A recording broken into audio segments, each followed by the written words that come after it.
Oke nih, minggu depan kita lanjutkan tentang materi integrasi nasional ya. Sampai jumpa. Makasih, Makasih, Bu. Bu.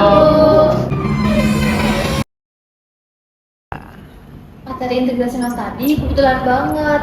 Kejadian demo kemarin relate parah. Makanya kepikiran mulu, soalnya relate sama kita kemarin demo. Iya kan?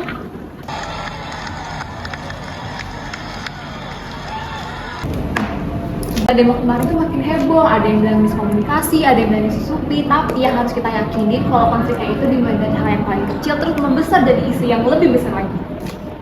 Iya, jadi kita tuh datang ke demo bukan untuk berantem, tapi untuk menyampaikan aspirasi.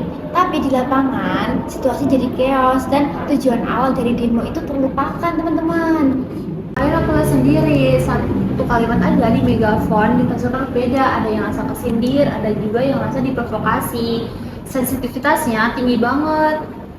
Demo itu kayak miniatur Indonesia, gimana orang bereaksi itu krusial banget. Dikit aja tensi naik, bisa meledak semuanya. Padahal kita hidup di negara majemuk, tapi emosi kolektif aja gampang tersulut. Yuk pindah ke tempat lain guys, biar ngobrolnya lebih tenang. Ya. Yuk.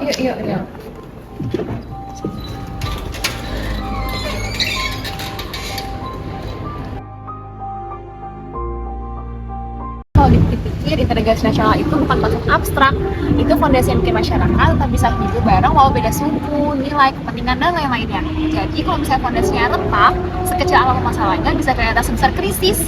Dan yang paling bahaya itu distrust, rasa saling nggak percaya. Kalau semuanya udah nggak percaya, diskusi bisa berhenti, dan yang terjadi cuma asumsi dan konflik. Lihat sendiri gimana berita masih bikin kita emosi. Bukan cuma soal informasi, tapi bagaimana itu diterima dan didasarkan. Biar cepat layak. Sekarang persepsi lebih kuat daripada kita. Integrasi itu butuh bukan cuma kesatuan, tapi juga kemampuan memahami perspektif orang lain. Kalau komunikasi kita macet, perbedaan jadi sumber gesekan, bukan kekuatan.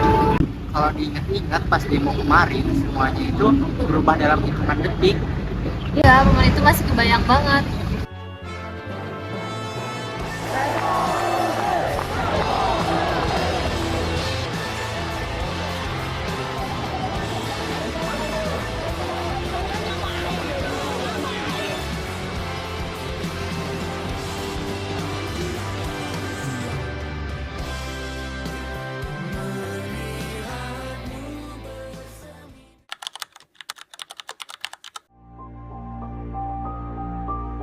Peristiwa kemarin mengingatkan kami bahwa setiap suara di masyarakat lahir dari kepedulian.